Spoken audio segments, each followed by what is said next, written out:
जय हिंद साथियों, आज है 10 नवंबर 2022 और 10 नवंबर 2022 के सारे इंपॉर्टेंट करंट अफेयर्स इस वीडियो में देखेंगे। फुल डिटेल्स के साथ समझेंगे। इसके अलावा कुछ इंपॉर्टेंट पॉइंट्स भी देखेंगे। तो साथियों, बिना देरी किए, बिना समय गवाए डायरेक्टली हम लोग क्वेश्चंस पे आते हैं। उससे पहले सभी साथियों से रिक्वेस्ट है मेरा, सभी साथी वीडियो को लाइक कर दीजिए, अपने सभी दोस्तों के साथ शेयर कर दीजिए। अगर कोई भी साथी नए हैं तो चैनल सब्सक्राइब करके बेल आइकन को ऑन कर लीजिएगा। आप किसी भी गवर्नमेंट एग्जाम की तैयारी कर रहे हैं साथियों, सारे एग्जाम्स के लिए ये इंपॉर्टेंट वीडियो है। तो चलिए देखते हैं। पहला क्वेश्चन आपके स्क्रीन पर दिख रहा है, किस भारतीय शहर में दुनिया की पहली वैदिक घड़ी स्थापित की जाएगी? तो देखिएगा, इस क्वेश्चन का सही उत्तर हो जाएगा साथियों उज्जैन। ऑप्शन नंबर सी इस क्वेश्चन का सही उत्तर हो जाएगा, उज्जैन। याद रखिएगा। आइए इस क्वेश्चन से रिलेटेड कुछ बातें हम लोग जान लेते हैं। तो देखिएगा, विश्व की पहली, एक सेकंड साथियों छोटा कर देते हैं ताकि सब कुछ दिखे। तो देखिएगा, विश्व की पहली वैदिक घड़ी काल गणना के केंद्र माने गए मध्य प्रदेश में उज्जैन के जंतर मंतर यानी कि जीवाजी वेधशाला में अगले वर्ष 22 मार्च को गुड़ी पड़वा पर लगाई जाएगी। जिस टावर पर घड़ी लगेगी, ठीक है, उसके निर्माण का कार्य जो है भूमि पूजन प्रदेश के उच्च शिक्षा मंत्री डॉक्टर मोहन यादव और महापौर मुकेश टटवाल ने किया है। इस क्लॉक टावर का निर्माण 1,58,00,000 रुपये से किया जाएगा। साथियों देखिएगा, ये जो विश्व की पहली वैदिक घड़ी लगने वाली है काल गणना केंद्र, ये जो है मध्य प्रदेश में जंतर मंतर पे जो जीवाजी वेधशाला है वहाँ पर लगेगी। कब लगेगी? तो अगले वर्ष यानी 22 मार्च, देखो 22 मार्च 2023 को लगेगा, ठीक है, गुड़ी पड़वा के दिन, ठीक है।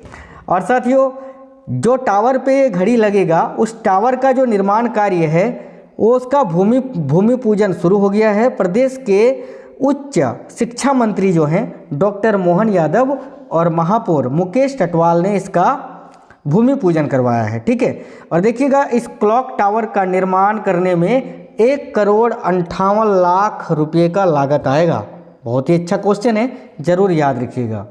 नेक्स्ट क्वेश्चन देखते हैं। उससे पहले कुछ महत्वपूर्ण जानकारियां भी देख लेते हैं साथियों। देखिएगा, इससे रिलेटेड कुछ इंपॉर्टेंट फैक्ट्स। किस राज्य के नाथद्वारा में दुनिया की सबसे ऊंची शिव प्रतिमा का लोकार्पण किया गया? तो राजस्थान में, याद रखना, मैंने आपको पढ़ाया था। इसके अलावा किस देश ने दुनिया की पहली वर्टिकल सिटी बनाने की घोषणा की है? तो सऊदी अरब ने। इसके अलावा देखिएगा, हाल ही में चर्चा में रही माया किस जानवर की दुनिया की पहली कॉलोनी है? तो जंगली आर्कटिक भेड़िया का, ठीक है।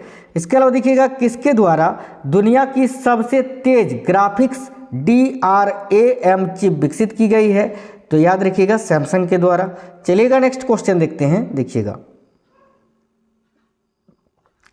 तो साथियों देखिएगा, किसे राष्ट्रीय स्मारक प्राधिकरण के नए अध्यक्ष के रूप में नियुक्त किया गया है? बहुत ही इंपॉर्टेंट क्वेश्चन है। तो इस क्वेश्चन का सही उत्तर हो जाएगा ऑप्शन नंबर डी, किशोर के बसाको। आइए इस क्वेश्चन से रिलेटेड कुछ बातें जान लेते हैं। तो देखिएगा, प्रोफेसर किशोर कुमार वसा को राष्ट्रीय स्मारक प्राधिकरण का अध्यक्ष नियुक्त किया गया है, ठीक है। भारत सरकार के संस्कृति विभाग ने इस संबंध में एक आधिकारिक अधिसूचना जारी की। किसने जारी की? तो भारत सरकार के सांस्कृतिक विभाग ने, ठीक है। उनका कार्यकाल जो है 3 साल का होगा साथियों। किनका? किशोर के वसा का, ठीक है। वासा देखिएगा, वासा बारीपदा में महाराजा श्री रामचंद्र भंज देव विश्वविद्यालय के कुलपति हैं, ठीक है, यानी वर्तमान में, और भारतीय राष्ट्रीय परिसंघ और मानव विज्ञान एकेडमी के अध्यक्ष भी हैं। यानी देखिएगा, ये किशोर के वासा जो हैं वर्तमान में महाराजा श्री रामचंद्र भंज देव विश्वविद्यालय के कुलपति भी हैं और भारतीय राष्ट्रीय परिसंघ और मानव विज्ञानी एकेडमी के अध्यक्ष भी हैं। जो भारत के सबसे बड़ा मानव विज्ञान संघ है, जो भारत का सबसे बड़ा मानव विज्ञान संघ है, वह 1980 के पुरातात्विक नृविज्ञान और संग्रहालय अध्ययन पढ़ा रहे थे और उत्कल विश्वविद्यालय में मानव विज्ञान विभाग के प्रमुख थे, ठीक है। आइए कुछ और इम्पोर्टेंट बातें जान लेते हैं। तो देखिएगा, भारत इलेक्ट्रॉनिक्स लिमिटेड के नए CMD यानी चीफ मैनेजिंग डायरेक्टर के रूप में किसको नियुक्त किया गया है? तो दिनेश कुमार बत्रा को, ठीक है, याद रखना। किसे महानगर गैस लिमिटेड का नया अध्यक्ष नियुक्त किया गया है? तो महेश V अय्यर को। ठीक है। आगे देखेंगे, अमेरिकन एक्सप्रेस ने किस भारतीय इकाई का CEO नियुक्त किया है, किसे?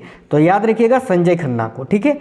UAE की प्रमुख स्वास्थ्य सेवा प्रदाता कंपनी ने किस अभिनेता को ब्रांड एम्बेसडर नियुक्त किया है? तो याद रखिएगा शाहरुख खान को। इसके अलावा देखिएगा, किसने PIB के प्रधान महानिर्देशक के रूप में पदभार ग्रहण किया है? तो सत्येंद्र प्रकाश ने। चलिएगा आगे बढ़ेंगे अगली क्वेश्चन की तरफ।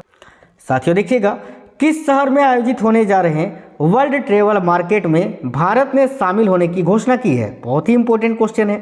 सही उत्तर चेक कर लेते हैं इस क्वेश्चन का। तो याद रखिएगा लंदन में, option number C London correct answer हो जाएगा। आइए इस क्वेश्चन से रिलेटेड कुछ बातें जान लेते हैं। तो लंदन में आयोजित होने जा रहे 3 दिवसीय वर्ल्ड ट्रेवल मार्केट में भारत शामिल होगा और पर्यटन के लिए देश को पसंदीदा स्थल बताएगा, ठीक है। साथियों, ये जो लंदन में आयोजित होने जा रहा है वर्ल्ड ट्रेवल मार्केट, इसमें भारत भी शामिल होगा और अपने देश के पर्यटन के लिए देश को पसंदीदा स्थल बताएगा, ठीक है। इस वर्ष इस प्रदर्शनी की थीम क्या है? ये बहुत इंपॉर्टेंट है, याद रखिएगा। यात्रा का भविष्य शुरू हुआ है, ठीक है। यात्रा का भविष्य शुरू हुआ है, ये इस वर्ष का थीम है वर्ल्ड ट्रेवल मार्केट के लिए, ठीक है। मंत्रालय ने एक बयान में इसकी जानकारी दी और बताया कि 7 से 9 नवंबर को आयोजित होने जा रहे वर्ल्ड ट्रेवल मार्केट 2022 सबसे बड़ी अंतर्राष्ट्रीय यात्रा प्रदर्शनियों में से एक है। ये कब से कब तक आयोजित होगा? तो 7 नवंबर से 9 नवंबर तक, ठीक है। आइए कुछ और इम्पोर्टेंट पॉइंट्स देख लेते हैं। तो देखिएगा, केंद्रीय मंत्री नितिन गडकरी ने किस शहर में मंथन सम्मेलन का उद्घाटन किया? तो साथियों याद रखिएगा बेंगलुरु में, ठीक है। गृह मंत्री अमित शाह ने मध्य प्रदेश के किस शहर में राजमाता विजया राजे सिंधिया हवाई अड्डे के नए टर्मिनल भवन की आधारशिला रखी? तो याद रखिएगा ग्वालियर में। इसके अलावा देखिएगा, GI महोत्सव 2022 किस शहर में आयोजित किया गया? तो साथियों वाराणसी में। किस शहर में भारत की पहली माइग्रेशन मॉनिटरिंग सिस्टम का उद्घाटन किया गया? तो मुंबई में, याद रखिएगा। इसके अलावा देखिएगा, किस शहर में चंद्रशेखर आज़ाद की भव्य प्रतिमा स्थापित की जाएगी? तो भोपाल में, याद रखेंगे। आगे देखेंगे नेक्स्ट क्वेश्चन। तो साथियों देखिएगा, किस शहर में देश का पहला डबल हेकर हाईवे बनाने की घोषणा की गई है? बहुत ही इंपॉर्टेंट क्वेश्चन है ये भी, सभी साथी देखिएगा। किस शहर में देश का पहला डबल डेकर हाईवे बनाने की घोषणा की गई है? तो साथियों सही उत्तर है इस क्वेश्चन का नोएडा। देख सकते हैं आप लोग, ऑप्शन नंबर है इस क्वेश्चन का सही उत्तर हो जाएगा। आइए इस क्वेश्चन से रिलेटेड कुछ बातें जान लेते हैं। तो नोएडा में जुड़वा उपग्रह शहरों में यातायात को सुव्यवस्थित करने के लिए नोएडा प्राधिकरण ने राष्ट्रीय राजधानी के बाहरी इलाके में वाणिज्यिक शहरों में यातायात भार को कम करने के लिए एक खाका तैयार किया है, ठीक है। इसी क्रम में नोएडा ग्रेटर नोएडा एक्सप्रेसवे पर एलिवेटेड रोड के विकल्प पर काम शुरू हो चुका है। कहाँ पर? तो नोएडा ग्रेटर नोएडा एक्सप्रेसवे पर जो एलिवेटेड रोड है उस पर जो है काम शुरू हो चुका है। आधिकारिक सूत्रों ने बताया है कि एक्सप्रेसवे के ऊपर एक नई सड़क का निर्माण किया जाएगा, जिससे दिल्ली से यमुना एक्सप्रेसवे तक आसानी से पहुंचा जा सकता है, ठीक है। नोएडा ग्रेटर नोएडा एक्सप्रेसवे पर बनने वाले एलिवेटेड एक्सप्रेसवे से वाहनों की रफ्तार भी बढ़ेगी। आइए कुछ और इम्पोर्टेंट फैक्ट्स जान लेते हैं। तो किस भारतीय शहर में देश का पहला कोचिंग हब विकसित किया जाएगा? तो याद रखिएगा जयपुर में। जनजातीय विश्वकोश जारी करने वाला देश का पहला राज्य कौन सा बन गया है? याद रखिएगा उड़ीसा। किस राज्य में स्थित मोढेरा गांव देश का पहला सौर ऊर्जा संचालित गांव बना है? तो याद रखिएगा गुजरात। वाहन ट्रैकिंग शुरू करने वाला देश का पहला राज्य कौन सा बन गया है? तो हिमाचल प्रदेश, याद रखिएगा। देखिएगा, किस राज्य में देश का पहला हिमस्खलन निगरानी रडार स्थापित किया गया है? तो साथियों सिक्किम में। नेक्स्ट क्वेश्चन बहुत ही इंपॉर्टेंट क्वेश्चन है। एक वर्ष में 1000 T20 अंतर्राष्ट्रीय रन बनाने वाले पहले भारतीय खिलाड़ी कौन बन गए हैं? तो साथियों याद रखिएगा Surya Kumar Yadav. Option number C इस क्वेश्चन का सही उत्तर हो जाएगा। आइए कुछ और बातें जान लेते हैं। तो स्टार भारतीय बल्लेबाज सूर्य कुमार यादव एक कैलेंडर वर्ष में 1000 T20 अंतर्राष्ट्रीय रन बनाने वाले पहले भारतीय खिलाड़ी बन गए हैं। साथियों बल्लेबाज ने मेलबर्न में जिम्बाब्वे के खिलाफ अपने पक्ष के अंतिम सुपर 12 चरण मैच में यह उपलब्धि हासिल की। मैच में सूर्य कुमार ने यह सुनिश्चित करने के लिए अपना संपूर्ण परिष्करण स्पर्श किया भारत अपनी पारी को उच्च स्तर पर समाप्त कर सकें। उन्होंने सिर्फ 25 गेंदों में 6 चौके और 4 छक्कों की मदद से 61 रन बनाए। इस 28 पारियों में सूर्य कुमार ने 44.60 की औसत से 1026 रन बनाए हैं अभी तक। ठीक है, अभी तो आज सेमीफाइनल है ना इंग्लैंड और भारत का, देखो आज क्या होता है। चलिएगा कुछ इंपॉर्टेंट बातें और जान लेते हैं। तो किस प्रसिद्ध भारतीय क्रिकेटर को उत्तराखंड का ब्रांड एम्बेसडर बनाया गया है? तो ऋषभ पंत को। किस संस्थान ने यूनिसेफ के साथ मिलकर लैंगिक समानता को बढ़ावा देने की घोषणा की है? तो अंतर्राष्ट्रीय क्रिकेट परिषद ने। किस क्रिकेटर को मिला सितारा ए पाकिस्तान पुरस्कार से सम्मानित किया गया है? तो डेरेन सेमी वेस्ट इंडीज के। किस भारतीय क्रिकेटर ने इंडियन प्रीमियर लीग से संन्यास की घोषणा की है? आईपीएल से। तो सुरेश रैना ने। शेष भारत ने सौराष्ट्र को हराकर ईरानी कप 2022 का खिताब जीता है। यह कप किस खेल से संबंधित है? तो क्रिकेट, याद रखिएगा।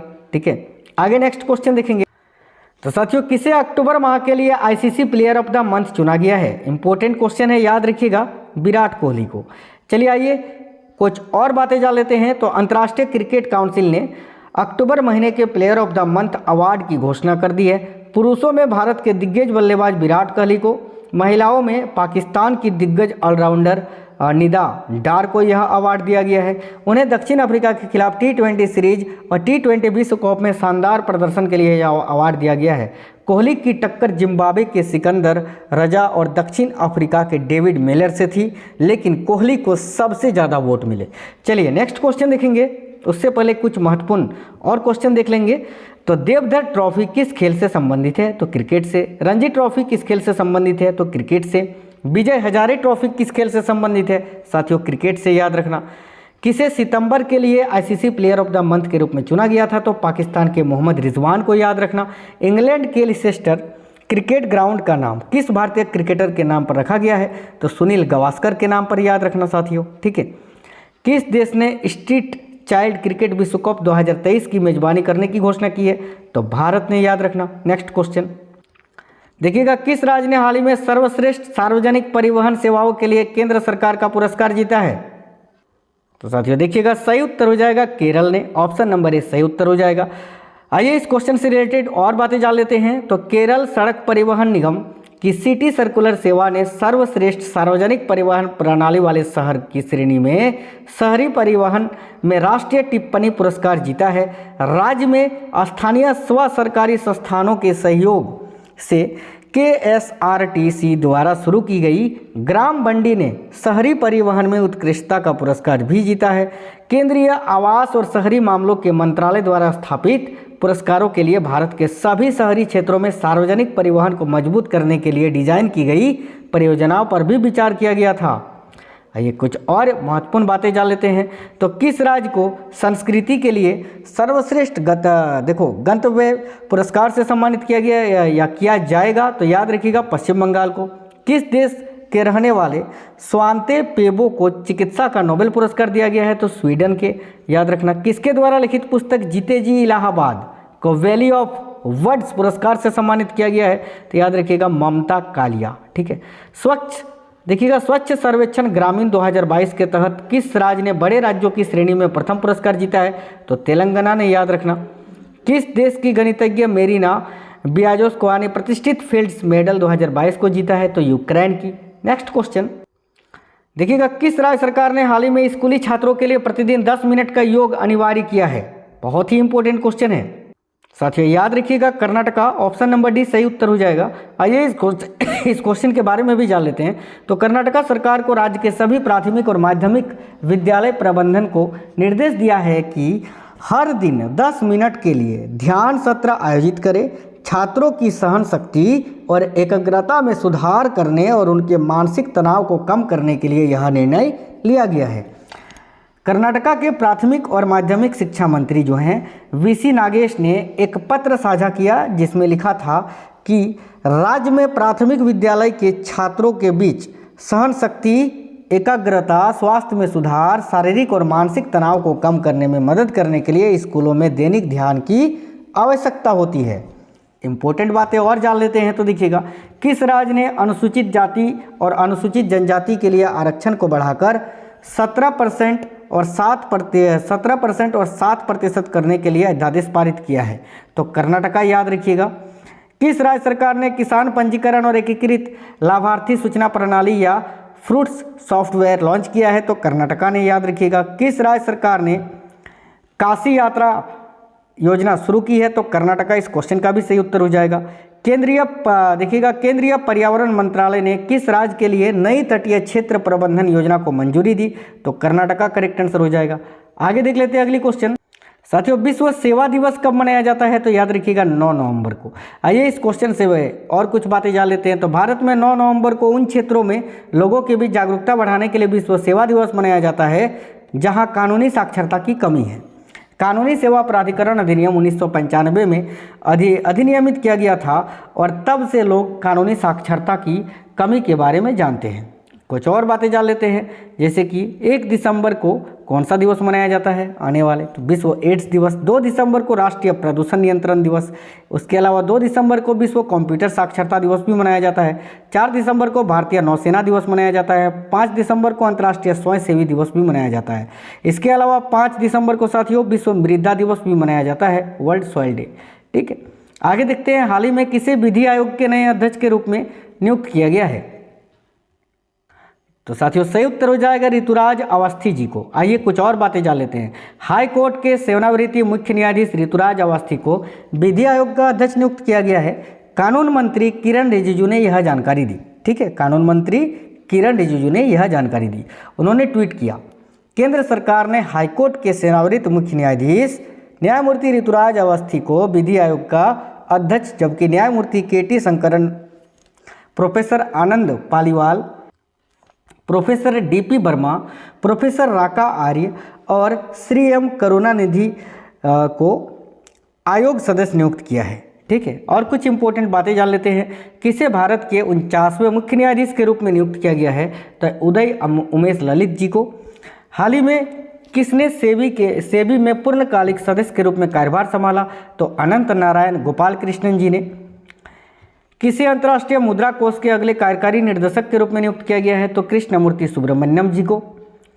भारतवंशी शेफाली राजदान नीदरलैंड में किस देश का राजदूत नियुक्त किया गया है? तो अमेरिका का, याद रखना।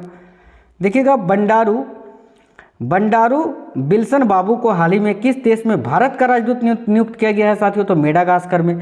तो साथियों बहुत ही इंपॉर्टेंट क्वेश्चन थे और बहुत सारे आपको एक्स्ट्रा क्वेश्चन भी बताए, फुल डिटेल्स के साथ आपको सारे क्वेश्चन मैंने बता दिया। अगर आपको अच्छा लगा है तो लाइक जरूर करिएगा, अपने सभी दोस्तों के साथ शेयर जरूर करना और कमेंट बॉक्स में कमेंट करके जरूर बताइएगा।